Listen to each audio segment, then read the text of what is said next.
नमस्कार, सरल टॉक में आप सभी का स्वागत है। आपके साथ मैं हूं गिरिराज शर्मा। एमपी के सीएम शिवराज सिंह चौहान जी, जो कि बेटियों की बहुत चिंता करते हैं और पूरा देश उन्हें शिवराज मामा जी के नाम से जानता है। चाहे भाषणों की बात हो, ट्विटर की बात हो, आए दिन बेटियों की चिंता करते हुए नजर आते हैं। तो हमने सोचा कि जब बेटियों की इतनी चिंता करते हैं तो क्यों ना हम बेटियों से ही जान लें कि शिवराज सिंह चौहान जी के चिंता करने से उन्हें कितना फायदा हो रहा है, उनका कितना हित हो रहा है। क्या प्रदेश की बेटियां अब मध्य प्रदेश के अंदर सम्मान के साथ जी पा रही हैं, उनको रोजगार मिल पा रहा है, या किसी भी प्रकार की कोई समस्या तो नहीं है, क्योंकि मामा जी तो दिन रात उनकी इतनी चिंता कर रहे हैं। तो इसी चिंता को देखते हुए आज प्रदेश की दो बेटियां हमारे साथ जुड़ रही हैं। ग्वालियर से जुड़ रही हैं राखी श्रीवास्तव, इंदौर से रीना पाल। दोनों ही मेहमानों का बहुत बहुत स्वागत है सरल टॉक में। Thank you. धन्यवाद। चर्चा की शुरुआत करने से पहले प्रदेश की सभी बेटियों और सभी नागरिकों से एक ही अपील है कि इस आवाज को सब्सक्राइब कीजिए और इसे हर जगह शेयर कीजिए। राखी जी, मैं सबसे पहले आपकी तरफ आना चाहूंगा। राखी जी, वर्तमान समय में आप क्या कर रही हैं, ये हमें बताइए। सर, अभी तो मैं बेरोजगार हूँ। नवंबर में जब छटनी की गई थी तब ग्वालियर में मैं यहाँ पे स्टाफ नर्स के पद पे थी कोविड-19 में। लेकिन वहाँ नवंबर में जब छटनी की गई तो स्टाफ जब निकाला गया तो उसमें निकाल दिया गया था। जो हम लोगों की ज्वाइनिंग थी वो अप्रैल मई की ज्वाइनिंग थी। 25 अप्रैल के समथिंग ज्वाइनिंग हुई थी हम लोगों की। लेकिन हम लोगों को जो पहले का स्टाफ भर्ती किया था उन सबको निकाल दिया गया था। जो बाद में स्टाफ ज्वाइन किया था सितंबर वाला, उस स्टाफ को उन्होंने कंटिन्यू आगे के लिए किया था। मतलब आपको हमारा पहले सिलेक्शन रोजगार यहाँ पे दिया गया, मेरिट फिर के बेस उसके पे बाद हुआ। आपको मतलब पहले रोजगार दिया गया, फिर बेरोजगार भी कर दिया गया। हाँ जी सर, उसके बाद बेरोजगार कर दिया गया। जो हमारा लगा लगाया जॉब था जो हम कर रहे थे वो भी हमारा हाथ से चला गया, और इधर सरकार ने ये वाला जॉब भी हमारे हाथ से छीन लिया। लेकिन राखी जी, आप तो कोरोना का जब जो पूरी महामारी चल रही थी, आदमी में भय था, ऐसे समय में आपने काम किया, तो सरकार को तो आपको प्रोत्साहन देना चाहिए, उसके बाद निकाल देना ये कुछ समझ में नहीं आता। सर, प्रोत्साहन तो बहुत दूर की बात है कि ना उन्होंने हमें कोई प्रोत्साहन राशि दी, ना उन्होंने हमारे लिए कोई बीमा योजना बनाई, ना ही हमारा जॉब हमारे पास रखा। और सबसे बड़ी बात यह है कि क्या कहते हैं, जो हमारे लिए उन्होंने मतलब जो सर्टिफिकेट बनाए गए थे, जो सर्टिफिकेट स्टाफ को दिए गए थे जिन्होंने कोविड में ड्यूटी की थी, वो सर्टिफिकेट भी सिर्फ जो परमानेंट स्टाफ है वहां का ऑफिस का, उन्हीं लोगों ने आपस में अपने एक दूसरे के बनवा के, जिन्होंने कोविड में ड्यूटी भी नहीं की है, उनके नाम से वो सर्टिफिकेट इशू हो गए। कोविड-19 स्टाफ के मुश्किल से 10% लोग ऐसे होंगे पूरे ऑल एमपी में जिनको सर्टिफिकेट मिले होंगे। अदरवाइज हम लोगों को वो भी सर्टिफिकेट भी नहीं दिया गया है। जी। और ड्यूटी तो सर हम लोगों से 12-12, 15-15 घंटे ली गई है। रात के 12-12 बजे तक हम लोगों ने, सुबह 12 बजे से रात के 12-12 बजे तक कंटिन्यूस ड्यूटी की है। इतने बुरा टेम्परेचर रहता है ग्वालियर में, 48-50 डिग्री टेम्परेचर पहुंच जाता है मई जून में। उस गर्मी में हम लोगों ने पीपी किट पहन के यहाँ पे ड्यूटी की। बिल्कुल उसका राखी हमें जी। जो गिफ्ट दिया गया मामा जी की तरफ से भांजियों को, जो वो बोलते हैं बेटी पढ़ाओ बेटी बचाओ, उसमें जो उन्होंने अपनी बेटियों को गिफ्ट दिया वो ये दिया कि हमें नौकरी में से निकाल के बाहर कर दिया। बाहर कर दिया, बिल्कुल। रीना जी, मैं आपकी तरफ आना चाहूंगा। क्या आप भी कोरोना वॉरियर्स के रूप में आपने काम किया और यही आपके साथ भी जी हुआ कि रोजगार मिला फिर आपको निकाल दिया गया? जी बिल्कुल सर।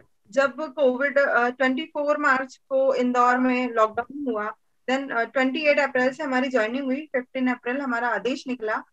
तब हमने फ्रंट लाइन में आके काम किया। जब कुछ लोग सरकारी पद पे होके छुट्टियां लेकर अपने घरों में बैठे थे, मेडिकल स्टाफ, उस समय में हमने फ्रंट लाइन में आके देश की सेवा के लिए हम लोग आगे आए हैं। तब उसके बाद भी, इतना सब कुछ करने के बाद भी, हमें मध्य प्रदेश सरकार द्वारा 4 फेब को निकाल दिया गया। हम्म। एंड 25 मार्च को फिर से हमारा रिजॉइनिंग लेटर निकाल के, जब कोविड पड़ा बहुत अच्छे तरीके से, तब हमें फिर से आदेश निकाला गया और हमें रख लिया गया। यानी कि आपको पहले ज्वाइन कराया, फिर निकाला, फिर रख लिया, क्योंकि आपकी आवश्यकता अभी पड़ी कोरोना के आंकड़े बढ़ने से। यानी कि आपका जी जो बिल्कुल। जॉब है वो निश्चित नहीं है, आपको फिर निकाल दिया जाएगा अगर कोरोना ठीक हो गया। जी बिल्कुल, ऐसा भी हो सकता है हमारे साथ। जी। नहीं हो सकता है क्या? जैसे पहले बीच में क्यों निकाला गया? क्या आपको लग रहा है कि अब आप परमानेंट बने रहेंगे? नहीं सर, बिल्कुल भी ऐसा नहीं लगता है। जैसे कि मुझे अभी भी सीएमएचओ सर द्वारा यही चीज बताई गई है कि आपको फिर से अस्थायी नियुक्ति पे रखा गया है। अभी 2 महीने के बॉन्ड पर हमें रखा गया है। इसके बाद फिर से वही चीज होने वाली है हम लोगों के साथ। तो आप जब ड्यूटी करते हैं या घर पर आते हैं तो मन में क्या आपके जॉब को लेकर के मन में एक डर, एक भय बना रहता है क्या कि मैं कुछ महीने बाद फिर से बेरोजगार हो जाऊंगी? बिल्कुल सर, ये डर बना हुआ है कि 2 महीने बाद फिर हमें बेरोजगार कर दिया जाएगा, हम पूरी तरह से बेरोजगार हो जाएंगे। हमें प्राइवेट नौकरी मिलने में भी बहुत इश्यूज हो रहे हैं। जी हम लोग प्राइवेट अच्छे सेक्टर में काम कर रहे थे, वहाँ हम हमारा सिक्योरिटी, हम मतलब इतनी अच्छी रेपुटेड हॉस्पिटल में काम कर रहे थे, वहां से हम लोग देश की सेवा के लिए कोविड में आके काम किए। बिल्कुल। राखी जी, जैसा कि अभी आपने चर्चा में बताया कि सर्टिफिकेट प्रोत्साहन राशि आपको नहीं मिली, जो परमानेंट थे उनको पुराने लोगों को दे दिया गया, लेकिन शिवराज सिंह चौहान जी तो बेटियों की इतनी चिंता करते हैं कि बिल्कुल रियल जो मामा होंगे शायद वो भी उनके सामने कमतर रहे, वो भी इतना नहीं सोचते होंगे जितना शिवराज जी सोचते हैं। तो ऐसे में आपकी बात को सुनकर बड़ा आश्चर्य हो रहा है कि शिवराज सिंह जी के होते हुए बेटियों के साथ ऐसा व्यवहार हो रहा है मध्य प्रदेश में। सर वो जो चिंता करते हैं ना बेटियों की, वो उनकी जो फैमिली की बेटियां होंगी ना, वो उनकी चिंता करते हैं। प्रदेश की बेटियों के प्रति उनका कोई लगाव नहीं है। प्रदेश की बेटियां हो या बेटे हो या जो भी जनता है, वो सिर्फ उनका वोट बैंक है, इसके अलावा उन्हें कोई मतलब नहीं है। जब इलेक्शन होता है तो हम भांजे भांजी बन जाते हैं, माता बहन बन जाते हैं, और हाथ जोड़ के वो हमारे सामने वोट मांगने आ जाते हैं। और जब वो इलेक्शन खत्म हो जाता है तब उनसे मिलने के लिए हमें उनके जो एसपी डीएसपी है, कलेक्टर है, उनके आगे हाथ जोड़ जोड़ के रिक्वेस्ट करनी पड़ती है कि सर हम कोविड-19 स्टाफ हैं, जिसने इतनी महामारी में सरकार का साथ दिया है कंधे से कंधा मिला के, प्लीज आप हमें एक मौका दे दीजिए, हमारी 2 मिनट के लिए मीटिंग करवा दीजिए सीएम सर के साथ में। उसमें भी उनको इतना टाइम नहीं होता कि वो हमारी 2 मिनट बात सुन सकें। ऐसे जाते हैं जैसे कि हम कोई कहीं से उठाए गिरी आए हुए हैं, और जैसे हम लोग कहीं रोड पर निकलते हैं, कोई भिखारी होता है जबरदस्ती हमारे पीछे पड़ जाता है, तो हम उससे कहते हैं हाँ हाँ ठीक है ठीक है, और करके निकल जाते हैं। यही बिहेवियर सेम मामा जी का हम लोगों के साथ होता है जब हम लोग उनके सामने आते हैं। राखी जी, आपने ये बात जो आपके साथ व्यवहार हुआ कि जॉब से निकाल दिया गया, आप ग्वालियर से आती हैं, वहां पर ज्योतिरादित्य सिंधिया वो तो जनसेवा के लिए कांग्रेस छोड़ करके भाजपा में आए कि मैं जनसेवा कर सकूं, उनके सारे विधायक आए जो साथ में छोड़ के गए, तो क्या उनसे भी आपने मुलाकात की, उनको याद दिलाया कि प्रदेश की बेटियों के साथ क्या हो रहा है? सर अक्टूबर माह से, जब से हमने मतलब हमें पता पड़ा था कि यहाँ से अब मतलब आगे हमारी ज्वाइनिंग नहीं बढ़ाई जा रही है, तब से लेके आज तक का दिन है, जितनी बार भी महाराज ग्वालियर में आए हैं उतनी बार ग्वालियर का कोविड-19 स्टाफ उनसे मिलने के लिए गया है। वो हर बार हमसे मिले भी हैं, बहुत अच्छे से उन्होंने बात करी है, लेकिन सिर्फ उन्होंने आश्वासन ही दिया है, इसके अलावा आज तक उन्होंने कुछ भी नहीं किया। और ग्वालियर की जनता को उनसे बहुत उम्मीदें थी। उन्होंने फर्स्ट टाइम हमको ये भी कमिट किया था कि मैं अपने कोरोना वॉरियर के साथ खड़ा हूँ, उनके साथ कुछ भी गलत नहीं होने दूंगा। और जब भी हम उनसे मिलते हैं तब वो यही कहते हैं कि मैं कर रहा हूँ, आप लोग चिंता मत करिए। लेकिन मुझे ये समझ में नहीं आ रहा कि वो कब करेंगे। समय पूरा निकला जा रहा है हम लोगों के हाथ से। हम लोग आज इतनी महंगाई हो गई है कोविड के बाद में, उसके बाद हमारे पास रोजगार नहीं है, पर हम अपने परिवार का भरण पोषण करने के लिए बिल्कुल मजबूर हैं। हमारे साथ की कुछ बहनों ने तो ये तक कह दिया कि सर अगर आप कहें तो हम आपके सामने सुसाइड कर लेते हैं, क्योंकि हमारे पास सुसाइड के अलावा और कोई रास्ता नहीं बचा है, जिससे हम अपने परिवार को जब पाल नहीं सकते तो हम मर ही सकते हैं, इसके अलावा कुछ नहीं कर सकते। रीना जी, मैं आपकी तरफ आना चाहूंगा, आप इंदौर से हैं। शिवराज सिंह चौहान जी का जिक्र किया कि उन्होंने नहीं सुना, राखी जी ने भी उनके बारे में बताया कि दिखावटी जो है केवल मामा बनते हैं। ऐसे में क्या आप इंदौर के किसी और नेता से मिले? वहां पर सांसद हैं शंकर लालवानी, एक तरफ शिवराज बिल्कुल। भोले बाबा का नाम है, दूसरी तरफ शंकर, तो आपको तो डबल फायदा हो गया कि इंदौर से हैं। तो क्या उनसे आपकी टीम ने मुलाकात की, लोगों ने मुलाकात की? शंकर लालवानी जी हैं, कैलाश विजयवर्गीय, सोचिए शिव जी के 3 नाम जुड़े हुए, तो फिर भी आपको डर और भय लग रहा है? जी बिल्कुल सर, क्योंकि जब हम लोग शंकर लालवानी जी के पास हम लोग 5 बार जा चुके हैं, कैलाश विजयवर्गीय जी से भी मिल चुके हैं, इन लोगों से मिलते हैं, तो ये लोग तो कई बार भूल जाते हैं कि कौन से कोरोना योद्धा। कई बार ऐसा हुआ है हमारे साथ, उन्हें तो याद तक नहीं रहता कि हम लोग ने फ्रंट लाइन में आके काम किया या कोई कोरोना योद्धा ने भी हमारे देश के लिए सेवा की है। कई बार तो उन्हें हमें याद दिलाना पड़ता है सर जी। और वो लोग भी बस यही आश्वासन देते हैं कि हमने आपकी बात मामा जी तक रख दी है। तो जब जब आप याद दिलाते हैं तो उनको याद आ जाता है या फिर भी किसी दुनिया में खोए रहते हैं, वो किसी चुनाव वुनाव की दुनिया में? बस वही चलते चलते बात करते हैं, 10 मिनट का भी टाइम नहीं देते हम जैसे लोगों को। जबकि कई बार ऐसा होता है कि वो लोग ये बोलते हैं कि हम आप लोगों की सेवाओं के लिए नेता बने हैं, ऐसा ऐसा कुछ भी नहीं है। ये हमारी बात तक नहीं सुनते तो ये सेवा क्या करेंगे देश? बिल्कुल। राखी जी, मैं आपकी तरफ आऊंगा। रीना जी ने जिस तरीके से कहा कि जो है देश सेवा के लिए आते हैं लेकिन ऐसा कुछ दिखता नहीं है, तो आप इस कार्यक्रम के माध्यम से प्रदेश की बेटियों को, प्रदेश की जनता को क्या कहेंगे, क्योंकि आपके साथ ये बीता है और अभी भी ऐसा लगता है कि प्रदेश में, देश में जनता की आंखों पर पट्टी बंधी हुई है। उन्हें उन्हें लगता है कि बस भारत विश्वगुरु बन गया है, रोजगार चारों तरफ फैला हुआ है और नेता एक तरफ दावा करते हैं कि हमें तो वोट मिला है, मतलब जनता हमें चाहती है। जब मीडिया सवाल करती है तो वो कहते हैं जनता हमें चाहती है, देखिए हम चुन के आ गए। सर एक्चुअली कारण क्या है, जनता तो कैसे आती है, वोट कैसे डलते हैं, ये तो आप भी अच्छी तरह से जानते हैं।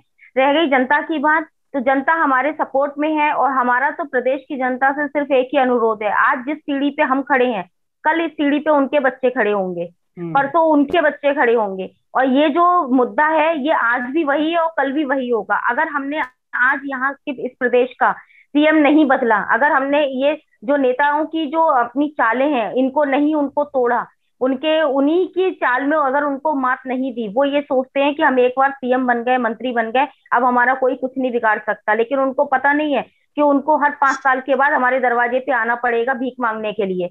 और वो जब की बार जब उनके सामने वोट मांगने आए, अभी हम एक सर अभियान चालू कर रहे हैं जिसमें हम घर घर जाके कोरोना योद्धा जो हैं हर शहर में, पूरे ऑल एमपी के 52 जिलों में ये उनको जनता को संपर्क करेंगे उनसे, और उनको ये संदेश देंगे कि यदि आपके घर कोई भी नेता वोट मांगने के लिए आए तो सबसे पहले आप उनसे ये बोलिए कि जो आपके कोरोना योद्धा थे, जिन्होंने आपका कंधे से कंधा मिला के साथ दिया, जिन्होंने इतनी विषम परिस्थितियों में आपका साथ दिया है, पहले आप उनका जो भविष्य है वो सुनिश्चित करिए, उसके बाद आप हमारे पास आके वोट मांगिएगा।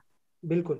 और जितनी भी बेटियां हैं प्रदेश की, उनसे मेरा एक ही अनुरोध है, जो वोट डाल सकती हैं वो अपने वोट का सही यूज करें, किसी भी पार्टी को ऐसे वोट ना दें जो आगे जाके उनका भविष्य बर्बाद कर दे। जैसे प्रदेश की जनता ने किया, दोबारा सिंधिया जी के आने के बाद में फिर बीजेपी की गवर्नमेंट लाके सबसे बड़ी गलती प्रदेश की जनता ने कर दी। मामा जी आज अपनी अंधी चला रहेंगे, किसी की बात सुनते नहीं है, किसी की बात मानते नहीं है, ना ही उनका कोई मंत्री नेता कुछ बोलने के लिए तैयार है। ग्वालियर से प्रद्युम्न सिंह तोमर जी हैं, नरेंद्र सिंह तोमर जी हैं, दो सांसद बैठे हुए हैं ग्वालियर के अंदर, लेकिन ग्वालियर की जनता के लिए कोई सपोर्ट नहीं है। कोरोना वॉरियर के लिए सुनने के लिए उनके पास 2 मिनट का समय नहीं है। प्रद्युम्न सिंह जी के बंगले पे जाइए तो उनके पीए बोलते हैं कि वो महाराज यहाँ तो है ही नहीं साहब, वो हफ्ते में एक ही बार आते हैं। तो ऐसे लोगों को नेता बनाने का क्या मतलब है जिनके पास जनता से बात करने के लिए समय ही नहीं है। बिल्कुल। रीना जी, आपने कुछ सोच रखा है आगे के लिए, जैसा कि स्थिति चर्चा की राखी जी से, आपसे भी, कि तलवार लटकी हुई है, आप अभी जॉब कर रहे हैं, हो सकता है 2 महीने बाद चली जाए, स्थायी तो बिल्कुल नहीं है ना, संविदा में है, आप लोगों ने आंदोलन भी किया इसके लिए। ऐसे में मन में क्या चल रहा है, आपके मन में क्या स्थिति, आगे क्या करेंगे अगर जॉब से निकाल दिया? क्या कुछ सोच के रखा है या फिर अभी बस किए जा रहे हैं कि हाँ ठीक है, भगवान भरोसे, जो होगा अच्छा होगा? सर हम लोग जमकर विरोध कर रहे हैं कि मध्य प्रदेश में कहीं भी मामा जी जैसी सरकार ना बने, क्योंकि ये लोग फूट डालो राज करो वाली नीति भी अपना रहे हैं। हम लोगों को यूनिटी ब्रेक करने के लिए इनने मतलब कुछ स्टाफ नर्स को निकाला, फिर कुछ दिन लैब टेक्नीशियन को रखा, फिर फार्मासिस्ट को निकाला, इनने ऐसी नीति अपनाई है। तो मेरा ये मानना है कि दूसरे अंग्रेजी नेता जो पहले देश जिनका गुलाम था, वही अंग्रेजी लोग अब आ गए हैं हम पे राज करने के लिए। बिल्कुल। मामा जी जैसे लोग हम पे राज करने के लिए आ गए हैं। तो मेरा सभी से यही विरोध है, अनुरोध है कि मध्य प्रदेश में ऐसी सरकार दोबारा से ना बने। बिल्कुल। लेकिन रीना जी, साथ ही साथ क्या आप इस कार्यक्रम के माध्यम से कुछ कहना चाहेंगी कि जिस तरीके से आपने अभी बताया कि आपस में फूट डाल दी कि कुछ को ज्वाइन करा दिया जिससे वो विरोध नहीं करेंगे जो ज्वाइन हो गए, लेकिन क्या एकजुट होना कितना जरूरी है? क्योंकि आज हम मध्य प्रदेश में देख रहे हैं व्यापम घोटाले को लेकर भी छात्र प्रदर्शन कर रहे हैं, ज्वाइनिंग को लेकर के शिक्षकों ने किया, अभी तक हुई नहीं है, अभी वेरिफिकेशन चल रहा है, लेकिन हाथ में ज्वाइनिंग लेटर नहीं आया 3 साल के अंदर। तो ऐसे में एक साथ होना कितना जरूरी है, क्योंकि सबके जो मुद्दे एक तरीके से एक ही है, रोजगार का। बिल्कुल बिल्कुल सर, हमें बेरोजगारी को लेके बहुत बड़ा आंदोलन वगैरह करना चाहिए, सभी को संगठित होकर रहना चाहिए, वरना ये अंग्रेज तो आ ही गए हम पे राज करने के लिए फिर। बिल्कुल। और ऐसा फिर हमेशा होता रहेगा जी। तो दोस्तों, राखी जी और रीना जी ने साफ तौर पर कहा कि एक साथ सबको होना चाहिए बेरोजगारी के मुद्दे को लेकर के। जिस तरीके से सरकार रोजगार पैदा नहीं कर रही है, बेरोजगारी बढ़ा रही है, और मामा जी कितनी चिंता करते हैं बेटियों की, वो उन्होंने इस कार्यक्रम के माध्यम से बता दिया। प्रदेश की इन दोनों बेटियों ने साफ तौर पर बताया कि उनके साथ क्या बीत रही है, और जिस तरीके से वो मंच से, ट्विटर से जो बेटियों को लेकर के कहते हैं वो क्या है और हकीकत में क्या है। और एक बहुत ही अच्छी बात राखी जी ने कही कि आज हमारे साथ बीत रही है, कल आपकी बेटियों के साथ बीतेगी, इसलिए एक साथ रहिए और जो गलत है उसका विरोध कीजिए, गलत को गलत कहिए। भले आप किसी भी दल को सपोर्ट करें, लेकिन इतना सपोर्ट ना करें कि आप गलत को सही कहने लग जाएं। साथ ही साथ राखी जी और रीना जी, हम आपका सहृदय से धन्यवाद करना चाहेंगे जो आपने अपना कीमती समय सरल टॉक के लिए निकाला। सभी से चलते चलते एक ही अपील है, इस आवाज को सब्सक्राइब कीजिए और हर जगह शेयर कीजिए कि प्रमुखता के साथ बेरोजगारी का मुद्दा बने देश के अंदर, न कि हिंदू मुसलमान और मंदिर को लेकर के चर्चा हो, क्योंकि चर्चा अगर हो तो रोजगार की हो, क्योंकि आपका पेट रोजगार पालेगा, ना कि कोई और। दोस्तों मेरे साथ फिलहाल इतना ही, अगले वीडियो में आपसे फिर होगी मुलाकात, तब तक के लिए मुझे दीजिए इजाजत, नमस्कार।